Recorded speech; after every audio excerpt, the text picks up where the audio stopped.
Freedom Makers, Andrew Tan here, and today in my circle I want to introduce you an expert in sales and closing. I've known him for many years already. His name is Aaron Chong, and Aaron, please do me a favor, let them know your prowess. All right, thank you so much, Andrew, for inviting me. Right, so okay, now I have like probably about 15-20 years experience doing sales. I'm not teaching sales, I'm doing sales. And I think that one of the largest deal I closed by doing myself that I've never thought of is about 11 million, about 8-figure deal. And then I think I brought one business from 0 to 8 figures in just 3 years, under 3 years, right? So that's some of the things that I do. Then after that, I start to learn a lot more things about sales, and I start to teach students after one of my mentors, both our mentors as well, right? Talking about, okay, you should teach this to other people because a lot of people need this. Yeah, that's where I am today. Thank you. Right. Coming from the horse's mouth, you already know his prowess already. I don't need to introduce him so more. I myself am personally very impressed by him because it's not just the amount of money that he makes and he teaches people, it's the speed of how he gets people freedom. And today, the purpose why I invited him here is to talk about how sales and focus can be on not just a personal level, but on e-commerce level as well. So the first question I want to ask you, Aaron, is what is the biggest myth about sales that people who are non-sales savvy, they always think about? Sales is scary. Sales is scary. Yeah, so a lot of people keep thinking like, well, sales, like very scary to do all this. For me, right, I've changed that to a lot of, for a lot of my students, to have this mindset of making it with 3 words. Making sales, that's my vision, actually making sales fun, easy and enjoyable. That's the thing that I feel a lot of my students need as well, because that fear is like a handicap, it freezes a person. Exactly. Oh, I don't want to do. That's why they choose to do e-commerce, because I don't need to show my face. I can hide behind the keyboard and the screen, right? And then my mind can still work actively. But here's the things that maybe I want to add value, and I need your opinion on this. Online, what's the best way to close the sale or to let's go to scroll stopping. Somebody is searching, a customer is searching and looking for it. We got so many sellers and there's a lot of clutter. But what would be the important thing that caused the scroll stopper? All right, I think few of the things are because if let's say on an e-commerce place, we all go to places like Shopee, Lazada to shop, right? Amazon, whatever. So they obviously have pictures and title, right? So I think one of the most important things when people look at, right, I myself look at is colors, is contrast, right, and pictures. So what is it that capture my attention? That if it's like a live video, right, then what is happening in the video? What is actually capturing my attention to stop there? Then after that, after the pictures and word, right, the pictures first, and then the second is the words is very important. So those are the things that are going to stop it, right? What is being written there, does it attract my attention or not? If it's attracting my attention or what they say even, right, in the live video, then that one's going to stop the scroll. So it's very, very important what you say inside those pictures and also what picture you're showing to the customer, right? A lot of people trying to do a lot of things like, kiasu type, right? Like very kiasu or afraid to lose or for more fear of missing out, right? They try to put every single information, everything like that. It's become very confusing. Like the color, right? Too many colors also like very confusing already. And then people, you can't stop even scroll because if a mind that is confused, right, I'll just swipe it away. That's a very important point because the attention, to grab the attention, it takes only 3 seconds. But then, like what Aaron is saying, right, if there's too much clutter, people just pass you by. So let's go a bit deeper, Aaron. Now, if let's say a person is scrolling, a customer is scrolling, and the scroll stopper happened, what are like 3 main points about, say, the picture that you can share that will cause a scroll stopper? I think the picture must pop out. The picture must be big enough because you see by scrolling on the phone, we need to always understand, right? We're creating a picture not for us to see. It's for the customer to see, for the person to see. So you must understand which medium they're actually looking at from, right? That most of the time, being in our market, especially Asian market, 90-95% of the time people use internet on their phone. Mobile phone, So if you ask me, like, people that has money to buy about 30, 40-year-old, right? 40-year-old, we have like some sight problem, right? They have to hold far away. We can't big fonts. Big fonts.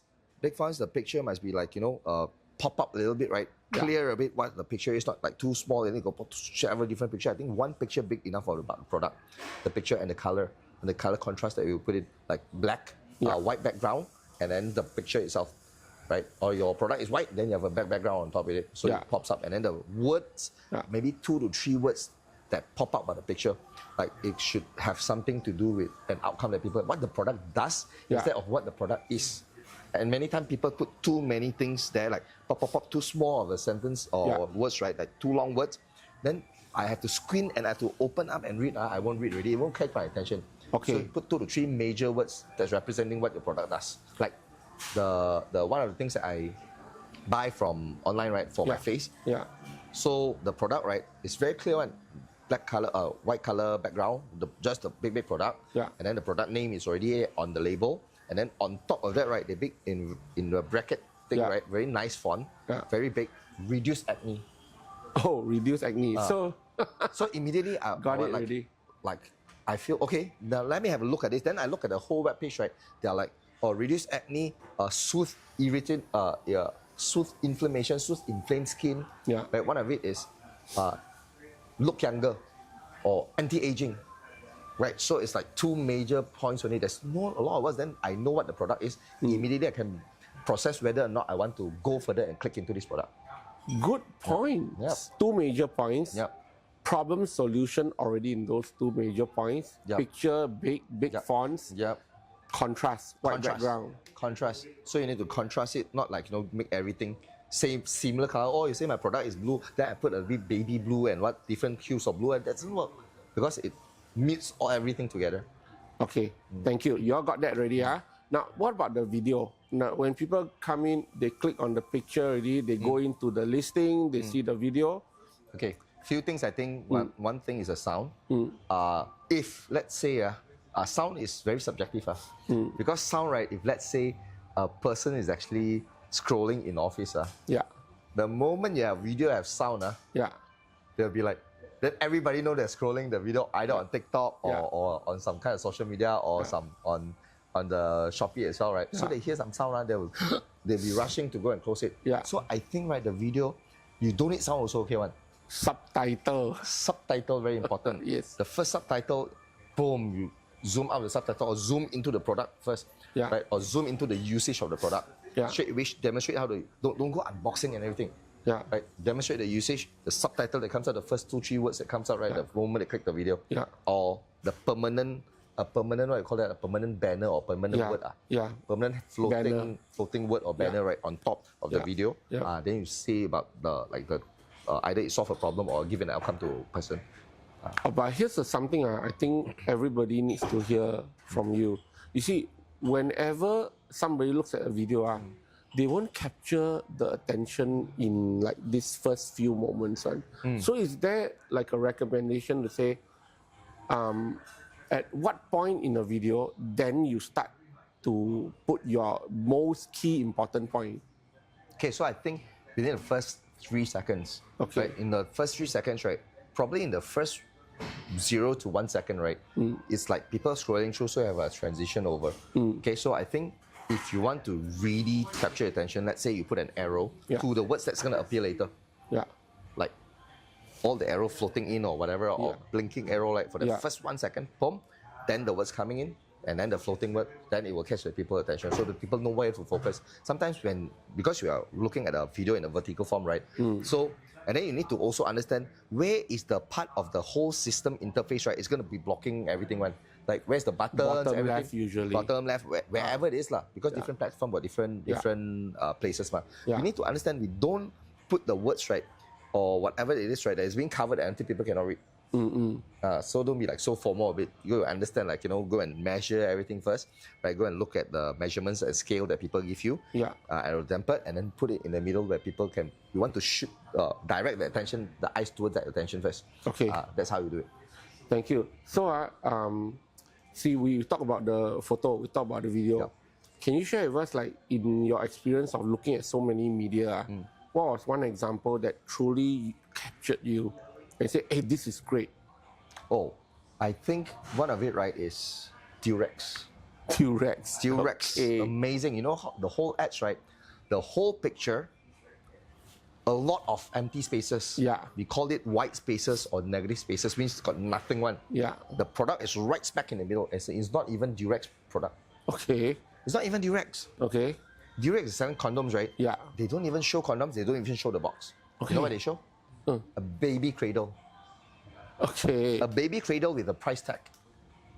And then at the bottom, they show a Durex box. Okay, so the whole picture in the middle, right? Yeah, In the middle, there's a baby cradle. At the bottom, right, this is like $350. Yeah. Right? No words at all. Yeah. On the bottom, it's a Durex, $290. You immediately understand the whole thing, right? Without a single word. Yes, that is absolutely beautiful. Right? Okay. Now, let's coming back to the psychology of selling online and AI. We know AI is a big craze. Actually, do you see AI replacing the salesperson? To a certain extent, it does replace a little bit. But if you say entirely replace, won't.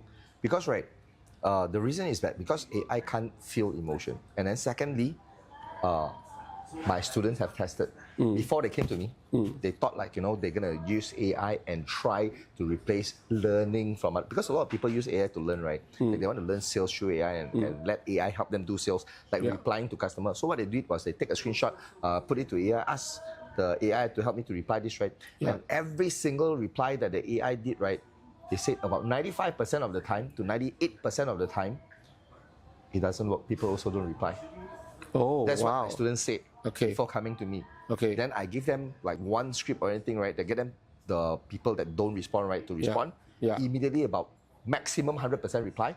And then the least also, right, about like 20 to 30% people reply. So what does it tell you?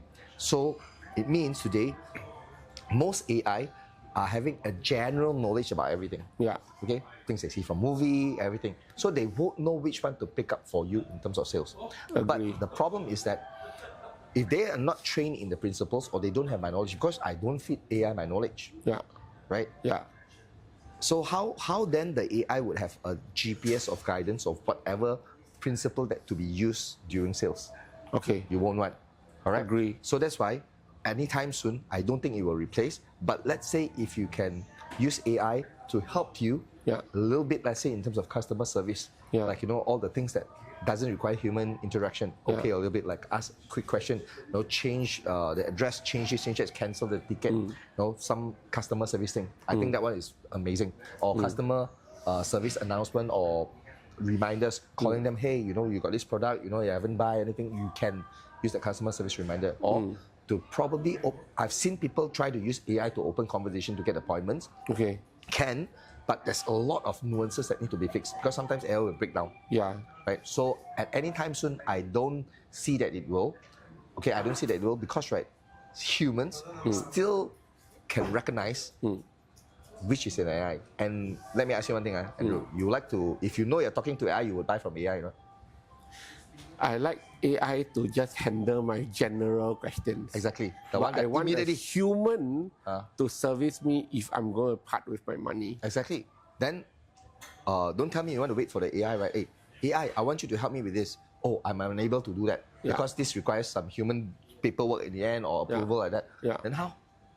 I agree. Even in e-commerce, right? Even if I got my AI software, my AI software, I know that when it copies Chinese picture to English picture, it won't be 100%. So I still require rules, principles, human touch to make it happen. Thank you for that. Actually, that's a very good insight.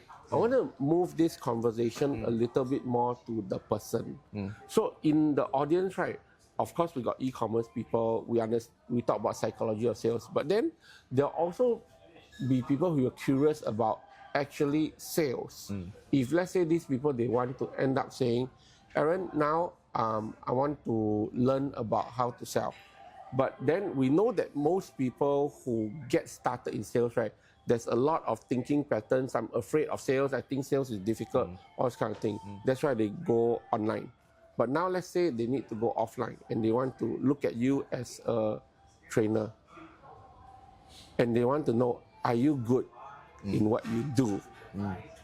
Can you share, is there such thing as a magic formula that can make you first begin as a beginner, still appear as good, and from there, how can you build? Yes, there is. Yeah. Yes, there is. Okay, before we even go to that part, right, let's talk about online. Yeah. Okay, because we are distinctly making a difference between online and offline sales, right? Yeah. Basically, it's still the same thing. Yeah. At the end of the day, a lot of people keep on looking sales as in, online sales and offline sales are different. Yeah, to a certain extent, the things that you do. Yeah. Like you maybe have to meet customer face to face. One is you type something out to talk to the customer online, right? Yeah. Either you reply a message or you put a picture for them to click on buy.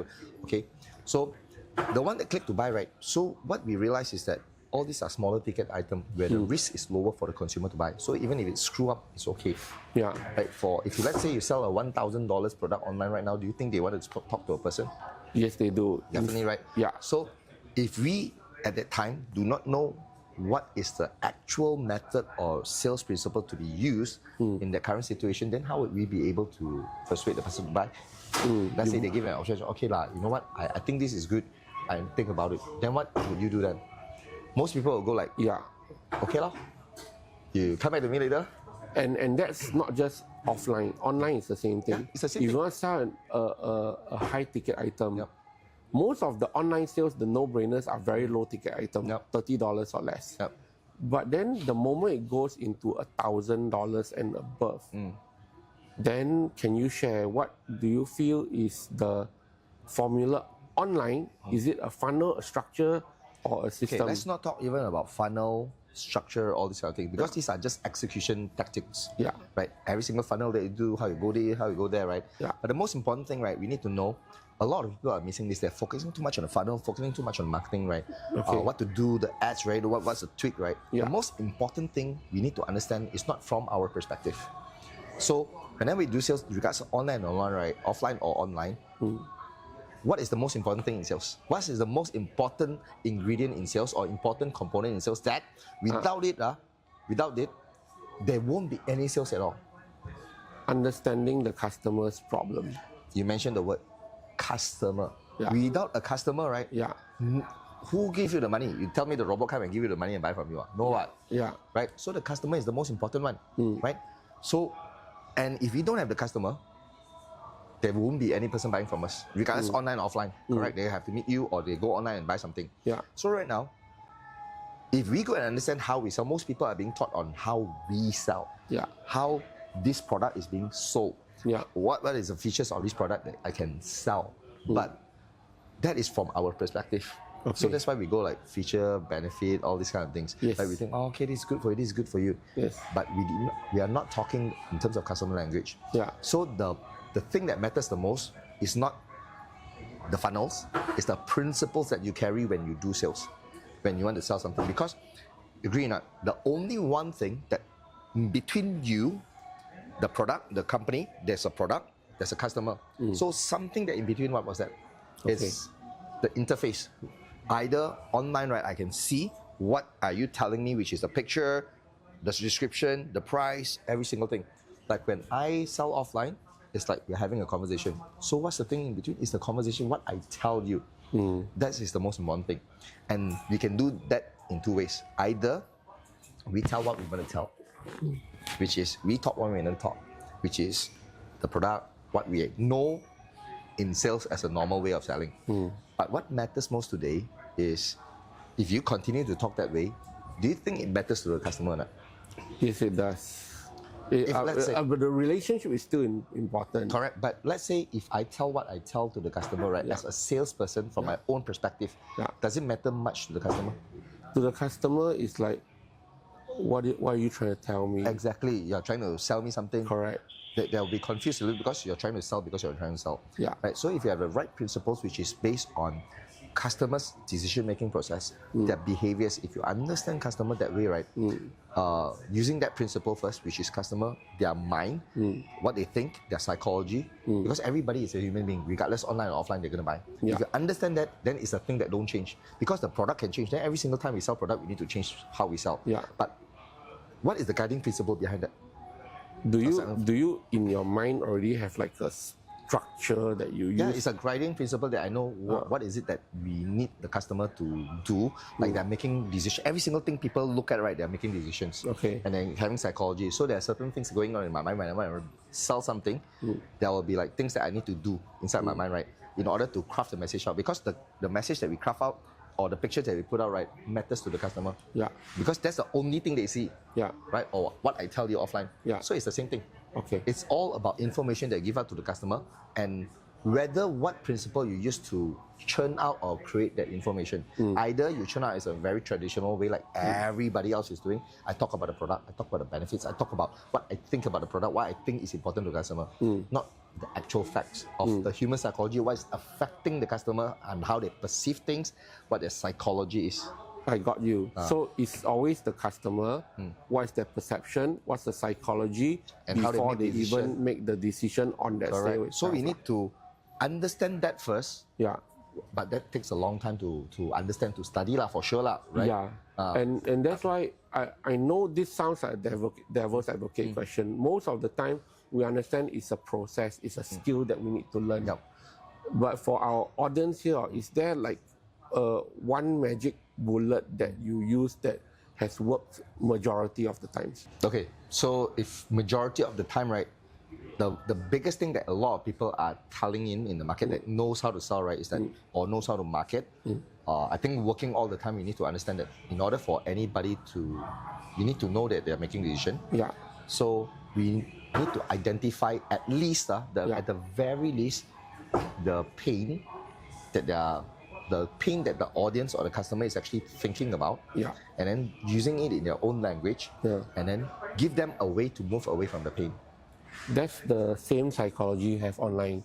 Correct. Customer avatar, what's the pain points? So a lot of people mistaken about pain, The only thing is that they mistaken what is the pain point. Sometimes they write the problem as the pain point. Nope. You need to know, right, like, not all problems are created equal. Some problems, right, people don't feel the pain. If I don't feel the pain, I won't. So let's do an example. Example you said earlier. Acne. What's the tagline? That's the reduce acne. Reduce acne. Okay, so that's the tagline, right? But what's the underlying pain point of the customer? So the customer that needs to feel. Okay, so this is the pain point that need to feel inside because it's all emotions, right? Yeah. So in order for them to even click to see it, right, there could be different pain points. So we cannot assume that every single customer has a same pain point, even from acne, right? If the customer always stay at home, introverted, no need to go out, always working at home, right? And then maybe father, mother give money, they don't like to meet people. Do you think the acne will affect them that much?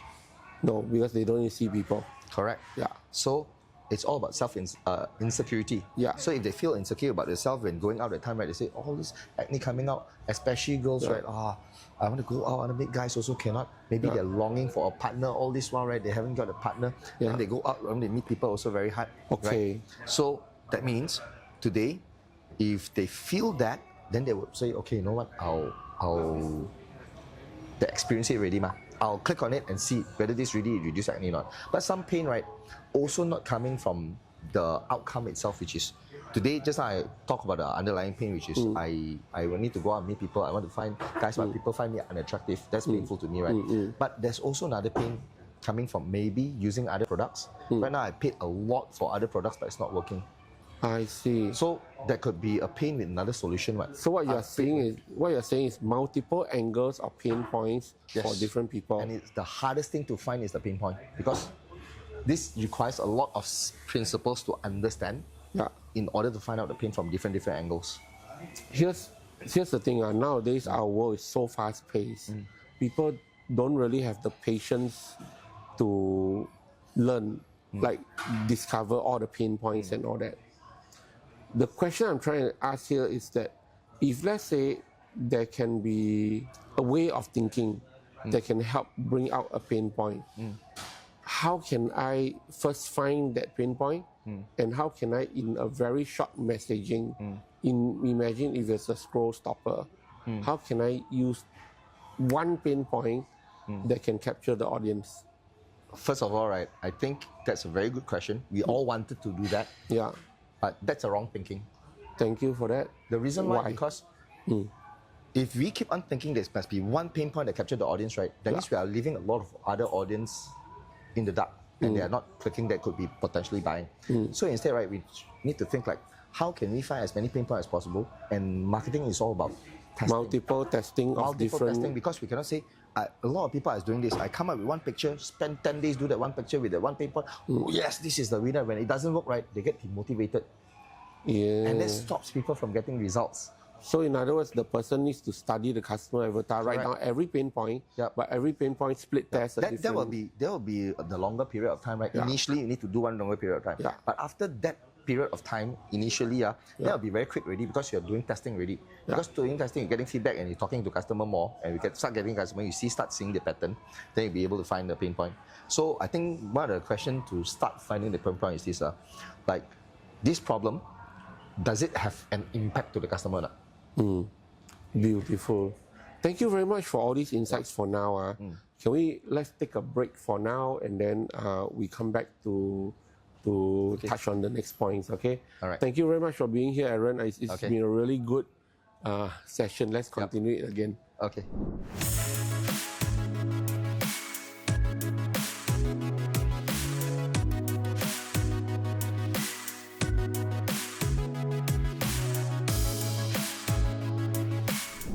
This part, right, I want to go into some rapid fire questions.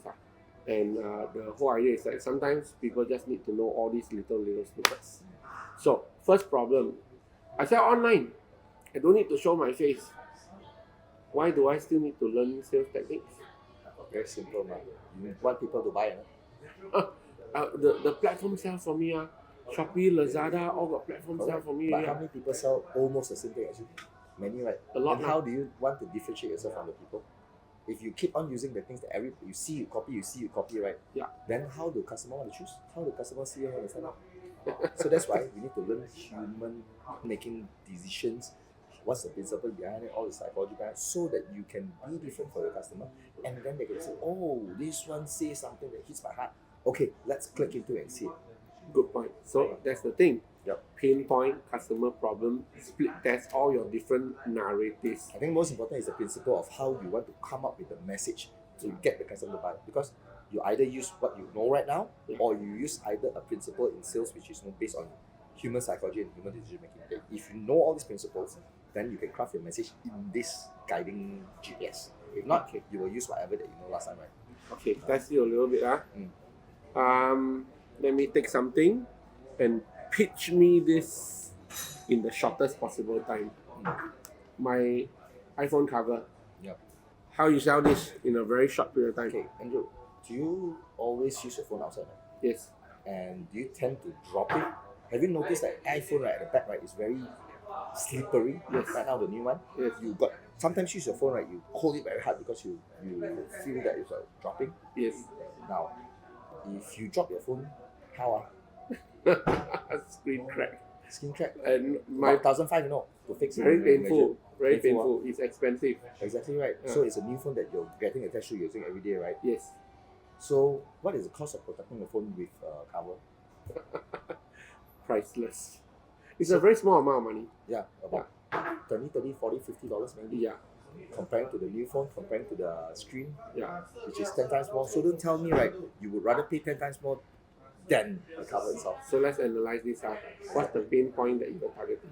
What's the pain point I'm targeting? It's all about your emotion, because I'm trying to attach the emotion you have with the phone that you are feeling. Sometimes you use the phone afraid.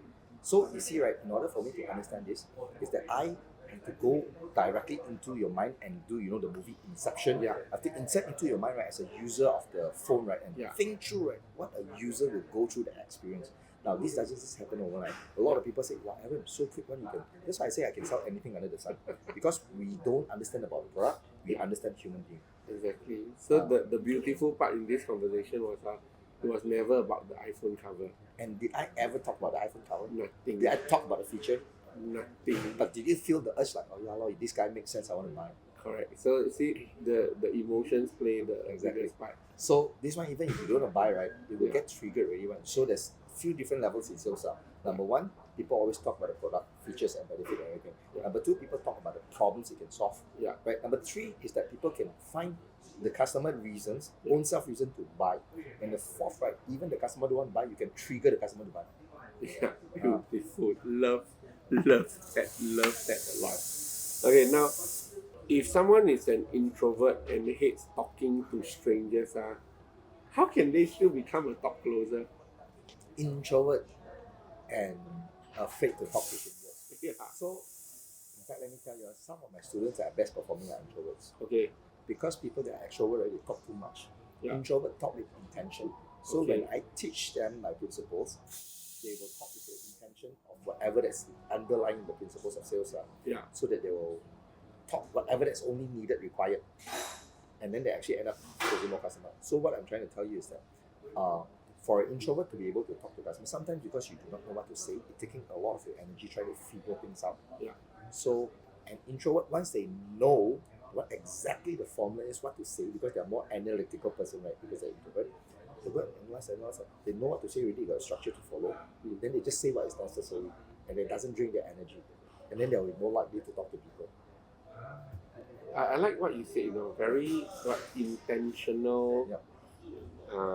The introvert is very intentional in the words that they say, right? In communication, because everything further, right, will drain their energy. So I give a background. I've seen before sales closers. The moment you are there in front, they keep talking, and then after that, I just mind wonder. Because they're not talking anything that makes sense to you. It makes sense. It's like, okay, this product is you walk in the shopping center, those push cart booths and all those, right? Pass by, they'll start talking. I want to analyze what's the mistakes that they are making that's turning the customer off. So I think it's again, I'll go back to the principles that they use when they're explaining about product service. Because they're trained that way, you should talk about the product. You tell this product is good for customer, this and that. Because that is the lazy way of doing sales. Because it doesn't require the other person to go and study, to go and learn new things, right? Then they default to the old ways, which is the easiest way for a brain to do something, which is I explain this just as is. That's the easiest for anyone to do, because that's the conclusion they come up with the information they have around it. Now, remember when we are kids at time, when we go to study in school, primary school, secondary school, how did the teacher teach us? Okay. They take a book, Yeah. they read from it, they explain to us. Yeah. That's the whole idea that we have in talking to people. Yeah. The communication. So in the end, when people ask us to sell something, we think about like, okay, we have this idea of taking something, understanding it, and telling it out to the people. That is selling. Like how a teacher does it, so that's instilled into us. Boring. Exactly. Yeah. So they don't understand like what humans need to hear. Okay. So if you can go down into knowing what humans need to hear, right, differentiate yourself, like just now how I just demonstrated to you fairly quickly on that iPhone cover one, then you get the person to want to listen. With just as few questions, words, and saying as possible. I hope you are getting this. Really, is important. Everything about sales that you all learn out there really has got a much deeper level, which is the emotions of the human being. Now, next thing I want to talk about pauses versus giving information. Can you give us your take on how important pauses are?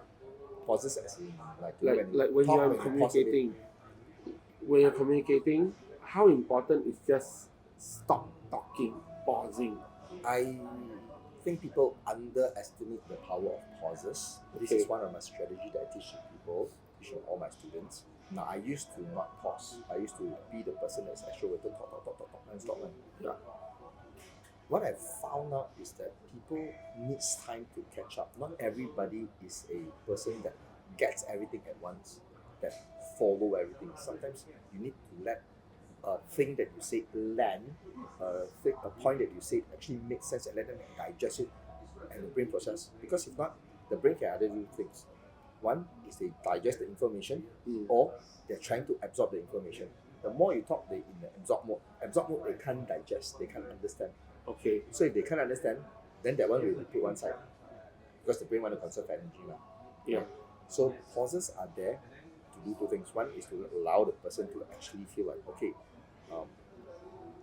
this I can understand a bit. Okay, I think through a bit. Okay, I get my point. I get your point.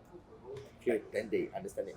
Okay. Second thing is a strategy that's purposely used, right, so that you can do wonderful things like allowing a customer to post themselves. If you understand how to use pause correctly, just for example, right, like if I want to make you say one, I think probably you want to ask me like, what's the one line that could maybe get people to pay attention, right? To me, like, you know, when you open people a message that people will want to talk to you, because in sales, if people don't want to talk to you, you're done for. Don't need to talk about how good your product is. If even in the first place they don't want to talk to you. Agree. Especially online nowadays. There's no conversation. Exactly. So right now, let's say we don't want to talk about online first. We talk about offline meeting with a person. You want to get a person to talk to you. Yeah. The first thing first is not to even say, if I say like, hi Andrew, I'm Citi calling from Citibank. You know, we have a new loan. I just take 5 minutes of your time, so I have a new loan, whatever. So you straight away shut down already. Yeah. Because you heard it so many times before. Yeah. But if I just say it right with a pause, hey Andrew. Hi. There you go. The pause can do that.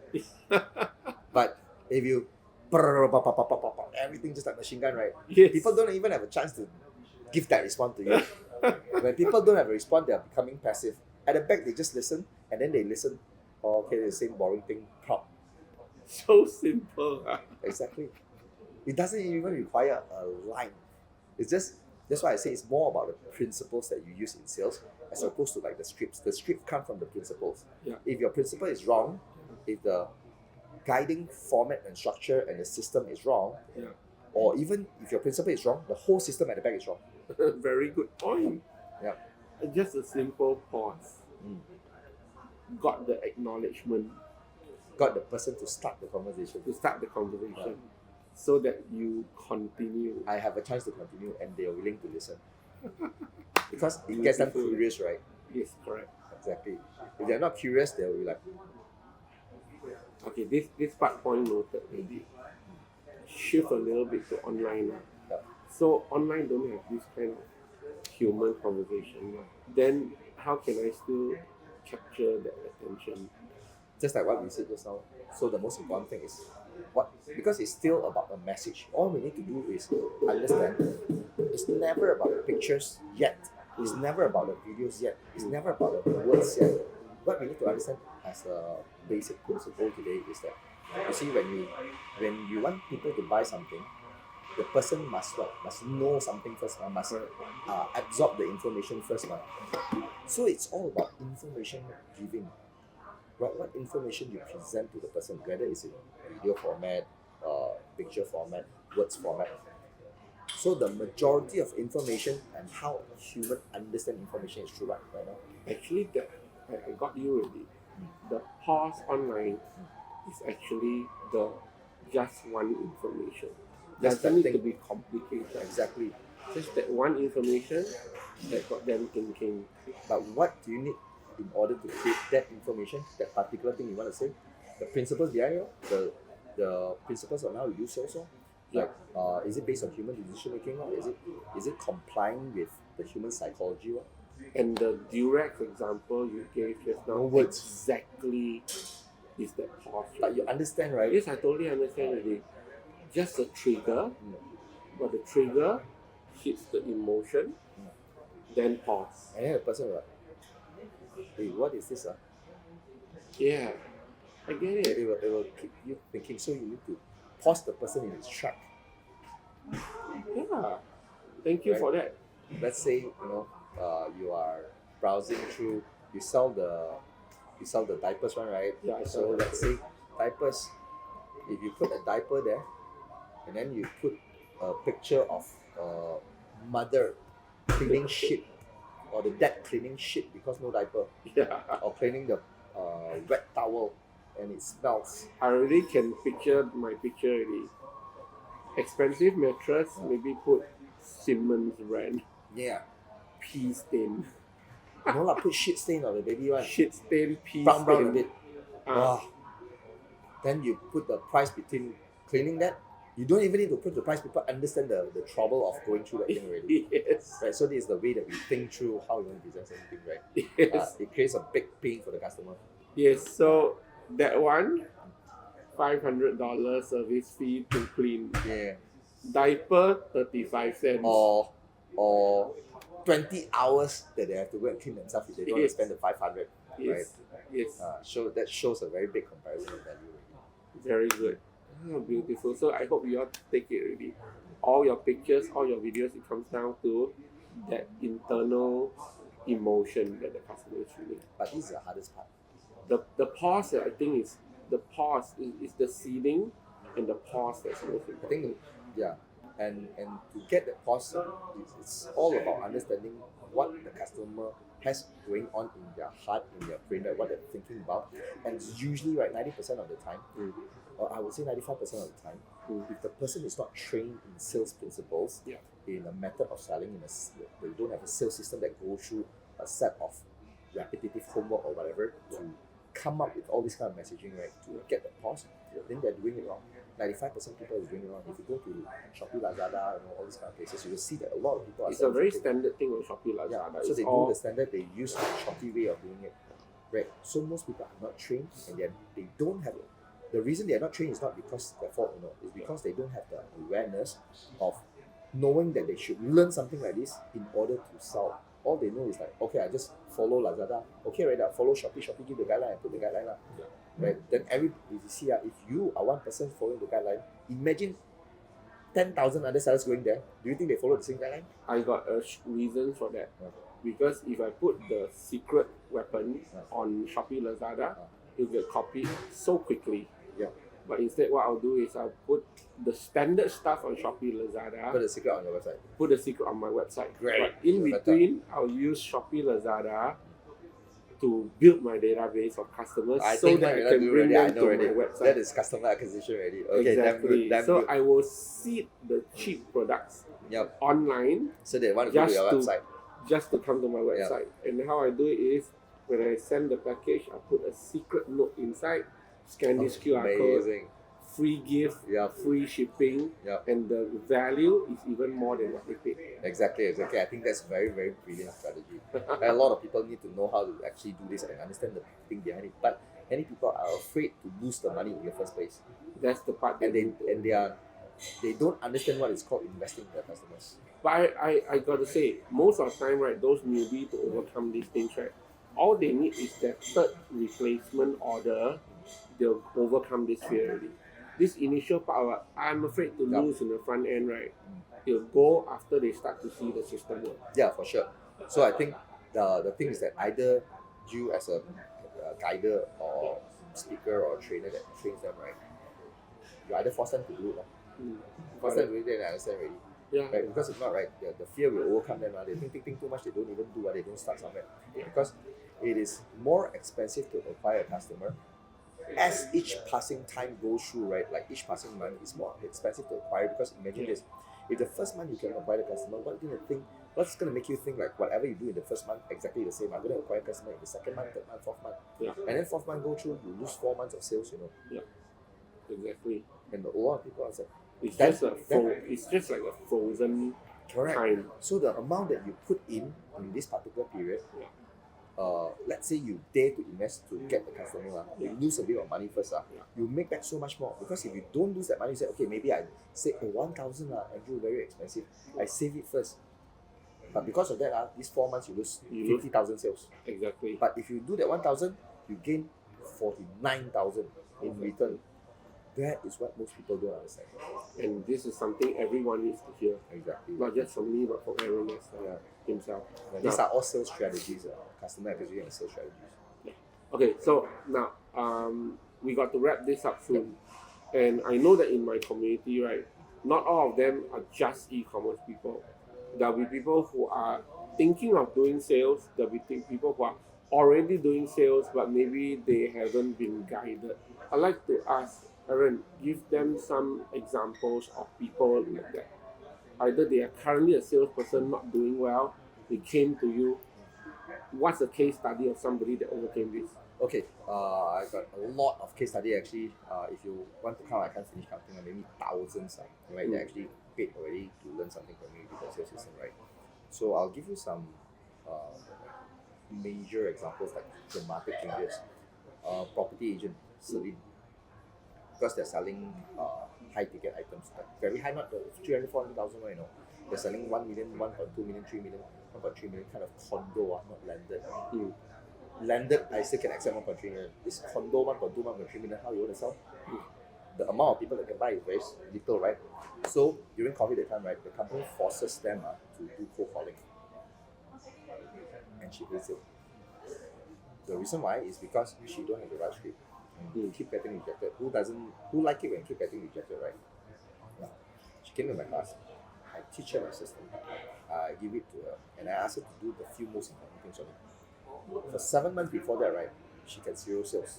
She got a show cause letter from the company. If you don't understand show cause, right, in corporate, it's a very polite way in the corporate scene to tell you I'm going to fire you soon if you don't perform. They don't give you a warning, they give you show cause letter, right? Now, she get that, she understand what it means. She came to my class, she paid.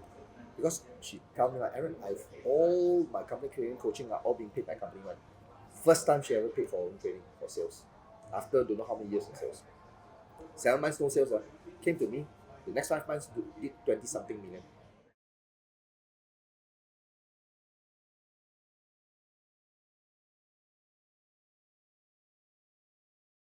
In sales, in property, right? Got the bookings for it.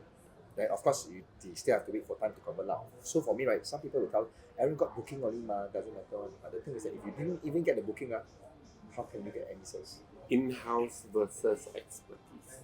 That's the difference. Okay. And then another student, I think that I remember very vividly is doing aesthetic, selling aesthetic, invasive aesthetic. That means I have to cut, I have to do all this kind of aesthetic, right? And he doesn't even understand English that much. He's from a Chinese background speaking, but he understands English like bit and pieces, 30% only. Came into my class, learned from me into my coaching as well. He only understands 2 things only that I told about 100 things. He understands 2 things. Take that 2 things about human psychology and how to speak to customer, right? Went in there, he was doing 40,000-50,000 a month. In the next month, jumped into doing about 150,000 per month. After that, I never hear from him again. You know why? He's so busy doing sales, right? That he's so damn good already, right? That right now I think he's making a lot of money already. Aesthetics, like, you jump 2 to 3 times. And then got another student in insurance. Insurance hard to sell, no? Yeah. Why do you think so? Rejection rate high. Too many insurance people it's a out rejection there. industry. Yeah. Too many people calling the same person saying, I sell you insurance, especially friends. Hey Andrew, come up. Then after talk to us, actually I'm selling insurance. How do you feel? You won't call me again, lah. Bait and switch. Bait and switch already. You're scamming me almost to, scamming my friendship, right? Yeah. So, having said that, that's a very competitive industry. I got one student doing 8 years in insurance, using whatever the company is teaching her, the agency is teaching her, the leader is teaching her, doing about 80-something thousand to 150,000 a year, Malaysian ringgit. To her, she thought that was the best performance she can ever do. But what makes her feel like she joined there's a pain point. She didn't even think about joining any kind of sales training because company is providing, leader is providing. But she still came for my coaching, and my coaching is actually 5 figures. Right? It's not that averagely very small price, it's a quite big ticket item. She still paid because there's one fine day, she many years she liked to travel. She always go to travel because she's single, but she go to travel, she want to enjoy her life, she want to enjoy all this kind of thing. But every single time go travel, go on tour, buy the cheapest package possible, stay in 3-star hotel, the food like shit, cannot choose. And she went on go travel, cannot buy anything she want. Feel the pain. Came into my class. For the next 1 year that coach her, right? Her sales jump from 80-something thousand to 384,000. And she's been doing that ever since. 200-300,000 every single year. Very drastic changes. What about newbies? Can you share one case study of somebody who is introverted, uncertain, new, needed fast changes in life? I think there's a few stories to this. One, most recently, musician that teaches people how to do music, right? Learn music. So he teaches to students. So it's not making enough, it's making I think 2,000 plus per month in Sabah. Took up part-time job as a property agent. For 3 years, right? Because he's doing part-time, on and off, so you master any skills. In 3 years, only sell 3 units. Doesn't even cover anything, right? So it's like basic normal income. So it's, to me, that's a very newbie because you're not actually doing full-time. Then when he came to my coaching, he's also very introverted. Looking at his face, it's like don't know how to talk to people, right? So came in, he got I still remember perfectly in January this year, just before Chinese New Year, 25, 26, 27, 28, back-to-back sales. Took him quite a number of months to understand everything because he's very slow because he still have to work. I say, okay, I say, as long as you can perform. And after that, right, 4 deals back-to-back, then after that, right after Chinese New Year, the first day open back after holiday, got 1 sales. Then after that, every single 1 week, 1 to 2 bookings. And right now he quit his teaching the music job already. Every week got booking. Every day got booking until now? Every week. Every week got booking. Come on, everybody. Give me a big round of applause. Yes, okay. I think that one because of salary, because the end of month, so people are more to easier to get the booking for them. Yeah. So right now it's like once per week lah. Once or two. One or two per week, not one, 1 or 2 per week. Okay, that's where he is. What do you think was the tipping point? Yeah, the tipping point is that because he don't have the principle. Yeah. So right now he understands the principle of how I teach him all the small technical principle that is based on the major principle that I tell him, all these small things that I'm communicating with the customer. So he know what to say to the customer already. When he talk to you, right? You ask him a question, he know how to respond to it. Not the exact thing that I need to respond to, but guiding principle he has in his mind. Customer say this, I need to say something in this sense. Not exactly perfect, don't need to be following my script. The script is just there to help you understand. But you got the guiding principle of knowing what to say to you right, when you say something like that. And then sometimes you don't need to even say like that to them. It's just to make customer acknowledge certain things. And you use that, it sound more human compared to the rest of the property agents that's talking to them about the sales like that. And I understand the tipping point is also when he go to roadshow, he was very introverted, but he also don't dare to talk to people. So right now in my way, I force him to go and talk to people because he afraid to talk to people because he scared people reject him and then say why you come to me or because stranger, but he also feel very afraid. So I help him to overcome the fear by telling him some psychology about teaching him a bunch of psychology about how people feel. So you go up there and got a lot of people say the roadshow cannot get a lot of customers. People don't give you number 1. But he got managed to get every single roadshow he go get a lot of numbers. Last time he also go a lot of roadshow but never get number 1 because you sit there, you don't dare to talk to people how you want to get numbers, right? Good testimony. Okay. So another one, there is this housewife, 20 years. Just now we talked about acne, right? So her face got this kind of acne blemishes problem. Anything you cannot do. Stay at home for 20 years, become housewife. Got friends enough? No friends. Found another product, help her clear the skin. Super amazing. Now she feel like she wants to go and sell it to make money. But no friends how? And then the way that she sell, right, she try to talk to people like a lot of people is telling her, oh, you just talk to people about the product. So she went and talk about the product, everybody just push her away. Then I teach her a new principle. She came in my coaching. And then after that, most of her friends are responding to her already. Okay, the one that she knew previously when she come out and talk to people at the time. Now, what happened to her was she managed to get a 5-figure income almost every single month. The lowest is nearing to 5 figures. That means 8-9K, nearing to 5 figures really.